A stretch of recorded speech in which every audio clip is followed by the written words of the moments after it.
할렐루야. 우리 서로 인사 나누겠습니다. 예수님 이름으로 사랑합니다. 예수님 이름으로 사랑합니다. 예수님 이름으로 축복합니다. 우리 2020년 우리 참사랑교회 표어를 한번 읽어보도록 하겠습니다.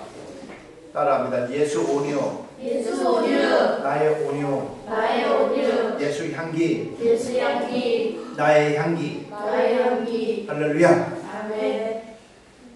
사랑은 오래 참고 사랑은 온유하다고 고린도전서 13장에 잘 기록되어 있습니다. 성령의 열매는 온유가 포함이 되어 있습니다. 하나님이 함께하는 사람은 반드시 그 인격 속에 온유한 성품이 드러나야 된다고 성경은 우리에게 말씀해 주고 있습니다. 그러한 가운데서 오늘 본문에 있는 말씀은 하나님께서 정의로 지도하시고 하나님의 도를 가르치시며 구원을 베풀어 주시는 그 사람이 어떠한 사람이냐, 누구에게 하나님은 말씀으로 지도하시고 그를 인도하시느냐 라고 하는 이 질문에 대한 답을 주고 계십니다. 하나님은 과연 누구에게 복을 주실까요? 어떤 사람을 하나님은 가르치시고 어떤 사람에게 말씀을 주실까요? 오늘 시편 25편 9절에 있는 말씀을 보니까 온유한 자에게 지도하신다. 온유한 자에게 하나님의 법도를 가르치신다. 할렐루야. 이렇게 말씀하고 있습니다. 온유한 것이 얼마나 중요한 것인지를 우리가 오늘 성경 본문을 통해서도 잘 깨달을 수가 있는 부분입니다. 강팍한 사람은 하나님의 정의로 또 하나님의 진리로 하나님의 도를 가르치지 않는다는 것이지요. 여러분 모두 하나님 앞에 온유한 자로 인정받아 하나님의 도를, 십자가의 도와 진리의 도를 잘 배우고 깨달아서 하나님의 영광의 삶을 살아가는 우리 모두가 되어지기를 주님의 이름으로 축복합니다. 그렇다면 온유한 사람은 어떤 모습을 가지고 살아가는 사람이냐라고 우리가 질문을 해볼 수가 있습니다. 성경에 많은 인물들이 있지만 그 가운데서 모세가 가장 온유하였더라 라고 말씀하고 있습니다. 모세가 어떤 사람이길래 온유하다고 말하였을까요? 왜 하나님은 모세를 바라보시며 온유한 사람이라고 인정하셨을까요?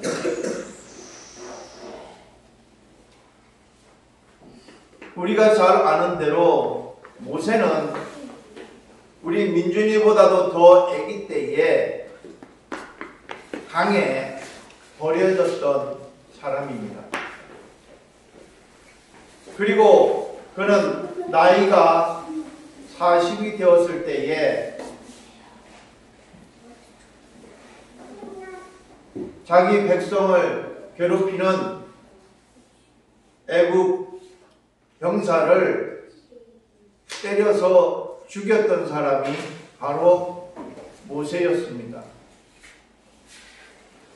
그리고 그는 애굽의 왕자의 신분을 벗어버리고 미디안 광야로 달아나서 그곳에서 40년을 양치기로 살다가 호렙산에서 하나님을 만나고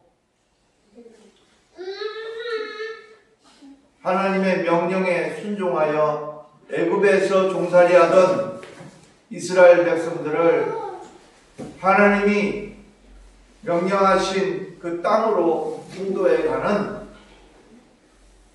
그 사명을 수행했던 사람이 바로 모세입니다.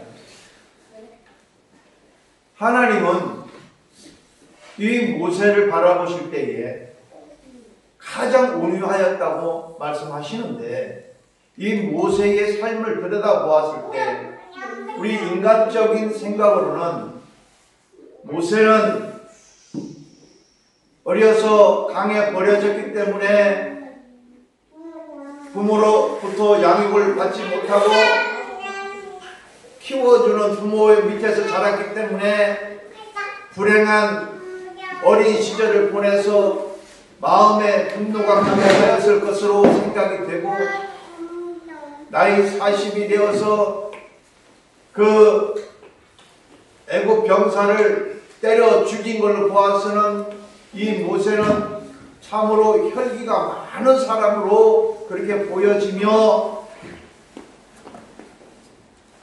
80이 되어서 호렙산에서 하나님을 만났을 때에 하나님이 명령하시는 것들마다 그것을 믿지 못하겠다고 나는 하나님 이 일을 수행하는데 합당치 못한 사람이라고 변명하며 뒤로 물러나는 그러한 모습을 보인 사람으로 기록이 되어 있는 걸로 보아서 이 모세는 그리 온유하다고 인정할 수 없는 그런 사람으로 보여지죠.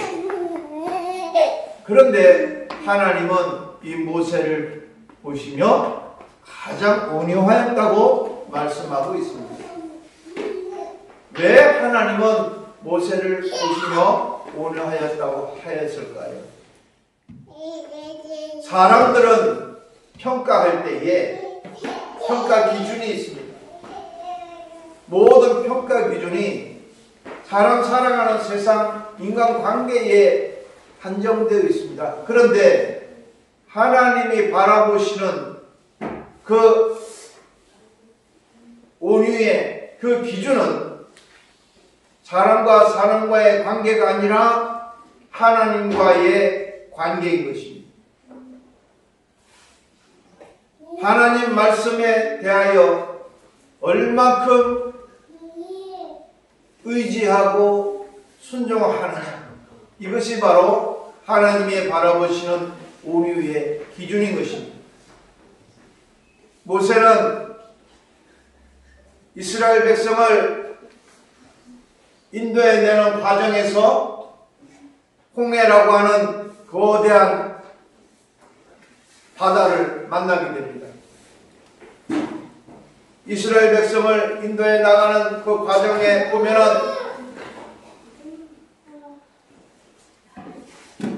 많은 사람들이 반대하는 사람들도 있었습니다. 그 반대하는 그 속에서도 그는 굴하지 아니하고 하나님을 의지하여 이스라엘 백성을 이끌고 갑니다. 그 모세와 이스라엘 백성들 앞에 놓여 있는 것은 순탄한 대로가 아니라 이스라엘 백성 모두가 빠져 죽을 수밖에 없는 홍해 바다가 놓여 있게 됩니다. 뒤로는 애굽의 철병거가 창과 칼을 들고 이스라엘 백성을 죽이려 달려오고 앞에는 홍해 바다가 놓여 있습니다. 그때에 모세가 할 수 있었던 일은 하나님 앞에 하나님, 이 백성들이 이곳에 빠져 죽게 되었습니다. 하고 기도하는 것밖에 없었습니다. 하나님 대로가 아니라 이스라엘 백성 모두가 빠져 죽을 수밖에 없는 홍해 바다가 놓여 있게 됩니다. 뒤로는 애굽의 철병거가 창과 칼을 들고 이스라엘 백성을 죽이려 달려오고 앞에는 홍해 바다가 놓여 있습니다. 그때에 모세가 할 수 있었던 일은 하나님 앞에 하나님 이 백성들이 이곳에 빠져 죽게 되었습니다 하고 기도하는 것밖에 없었습니다. 하나님께서 말씀하십니다. 너는 네 손에 든 것이 무엇이냐? 물으십니다. 지팡이입니다. 너는 그 지팡이를 하늘을 향하여 쳐들어라. 이것이 하나님의 명령이었습니다. 사람의 생각으로 도저히 이 말씀을 그대로 행위로 옮길 수 없는 그러한 말씀입니다. 왜냐하면 뒤에서는 죽이려 달려오고 앞에는 바다가 가로막혔는데 하나님은 지팡이를 쳐 들으라고 그러니 그것을 어떻게 행위로 할 수가 있겠습니까? 이것이 믿어져야 할 수가 있는데 믿어지겠습니까? 하나님이 너는 지팡이를 쳐 들으라 그러면 바닷물이 갈라지리라 하였다면 결과까지 내다보고 쳐 들을 수가 있었겠지만 하나님은 그 지팡이를 쳐 들라고만 했지 바닷물이 갈라지고 그 다음에 되어질 것에 대해서 하나님은 아무 말씀 안 하셨습니다. 하나님은 말씀하지 않았어요. 그냥 지팡이를 쳐 들으라고 말했습니다. 모세는 지팡이를 들었던 사람입니다. 이스라엘 백성 가운데 애굽에 종살이 할 때가 났다고 그곳에서 고깃국 먹고 살던 때가 좋았다고 이렇게 광야로 우리를 불러내서 홍해 바다에 모두 다 빠져 죽게 하려고 그러느냐고 원망하고 있는 많은 사람들이 있는 가운데 모세는 하나님의 말씀 딱 그 한 말씀만 듣고 지팡이를 쳐 들었던 사람입니다. 쳐 들으면서도 백성들에게 말하지 않았어요. 하나님이 지팡이를 쳐 들으라고 그랬는데 잠시 후면 바다가 갈라질 것이니 여러분 기다리십시오 라고 말하지 않았습니다. 아무것도 약속된 것이 없는 상황이었어요. 그러나 모세는 그 들으라고 하는 그 말씀에 순종하였습니다. 그리고 그는 들었습니다. 그때에 들자마자 바로 갈라졌겠습니까? 그렇지 않습니다. 시간이 지나야 돼요. 들고 있는데 아무 일도 안 생겼습니다. 모세의 마음이 어땠을 것 같아요? 지금 뒤에서는 애굽의 철병거가 쫓아오고 죽이려고 하고 앞에는 홍해 바닷물이 철렁철렁 다 삼키려고 하고 그런 가운데서 하나님은 지팡이를 쳐들으라 바다를 갈라주겠다 약속하신 것도 아니고 그저 지팡이만 쳐들으라고 말씀하신 상황에서 시간은 가고 있습니다. 모세가 가지고 있는 마음이 얼마나 힘들고 고단했겠습니까? 그럼에도 불구하고 모세는 지팡이를 들고 서 있었다는 거예요. 이것이 바로 하나님의 바라보시는 모세의 순종이요 모세의 온유함이었지 않느냐. 할렐루야.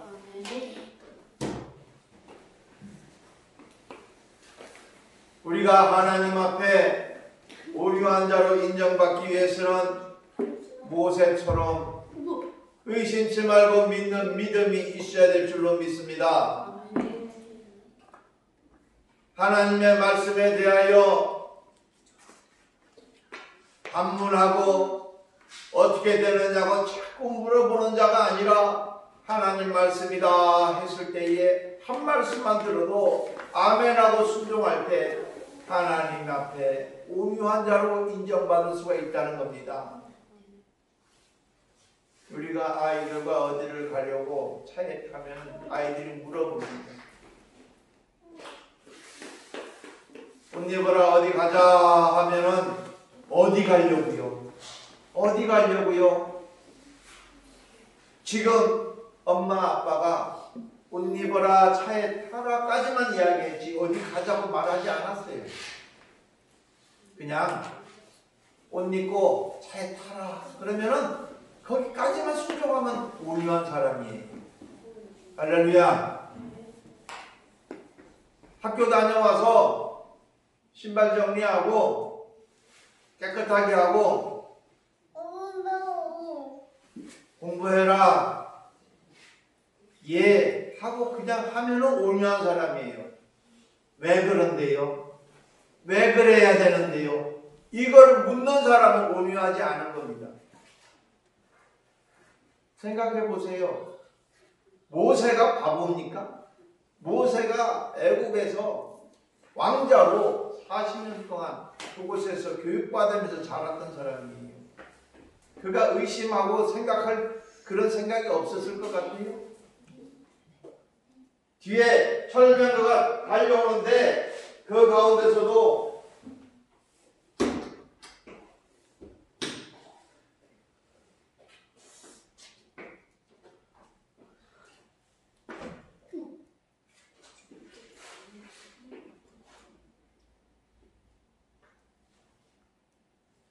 하나님의 말씀이 지팡이를 들면은 바다를 갈라주겠다, 이 백성들을 살려주겠다고 말씀하신 것이 아니라 그저 지팡이만 들으라고 하시는 말씀이었기 때문에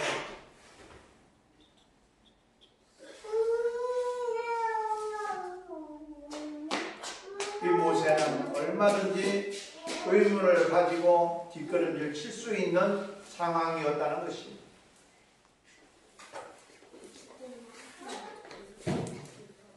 여러분들에게 말씀이 주어지게 되면 왜라고 질문하는 것보다 그 말씀에 순종할 수 있는 여러분이 되면 하나님으로부터 온유한 자라 인정을 받게 되는 것입니다. 학교 가라.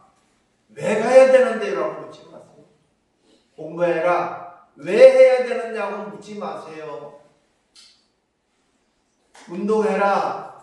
왜 해야 되는데요? 라고 묻지 마세요. 순종하시기를 바랍니다. 일찍 일어나라. 일찍 일어나면 되는 거예요. 깨끗하게 해라. 청소해라. 하면 되는 거예요. 왜 해야 되느냐고 묻지 마세요. 순종하는 자 그에게 모세와 같은 온유함이 생겨나게 되는 것입니다. 순종하며 삽시다. 따라합시다. 순종합시다. 순종합시다. 순종합시다. 순종합시다.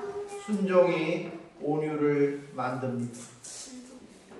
여러분 2020년 올 한 해 동안 우리는 온유한 주님을 닮아야 됩니다. 예수님을 닮기 위해서는 반드시 온유한 성품을 가져야 하는데 이 온유한 성품은 하나님 말씀에 절대적으로 순종할 때에야 주어지게 되는 성령의 은사입니다. 성령님으로 충만해서 성령님의 인도를 받으며 온유한 사람 2020년 안에 승리하는 한 사람 가족들 다 되시기를 예수님의 이름으로 축복합니다. 아멘. 기도하겠습니다.